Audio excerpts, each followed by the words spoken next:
গাইবান্ধার সুন্দরগঞ্জে ব্ল্যাকমেইলের শিকার হয়ে দশম শ্রেণীর শিক্ষার্থী শাহরিয়ার জান্নাত সোয়ার আত্মহত্যার ঘটনায় প্রেমিক রায়হান কবির মজিদের শাস্তির দাবিতে মানববন্ধন অনুষ্ঠিত হয়েছে। শনিবার বিকেলে উপজেলার বামনডাঙ্গা ইউনিয়নের কাঠগড়া দ্বিমুখী উচ্চ বিদ্যালয়ের সামনে শিক্ষার্থী, স্বজন ও স্থানীয় সচেতন মহলের আয়োজনে এই মানববন্ধন অনুষ্ঠিত হয়।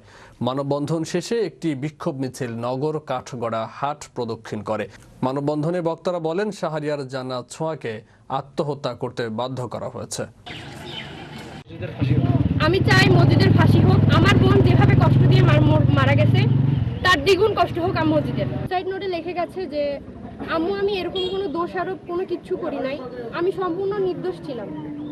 আর এই নরপশুরা আমাকে বাঁচতে দিল না, আমি বাঁচতে চাইছিলাম, তারা আমাকে কাফনের কাপড় পরায়ে ছাড়লো। আম্মু আমি এই কাজটা একদমই করি না, তারা সবাই আমাকে বানায় এটা করছে। সোয়া একটা ছেলের সাথে রিলেশন করতো, ছেলেটার নাম হচ্ছে মজিদ।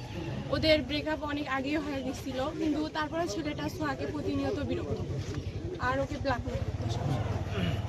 পুলিশ আমাদের এখনো পর্যন্ত কোনো সহযোগিতা করে নাই, সেই সূত্রে আমাদের মানববন্ধনটা আর কি করা।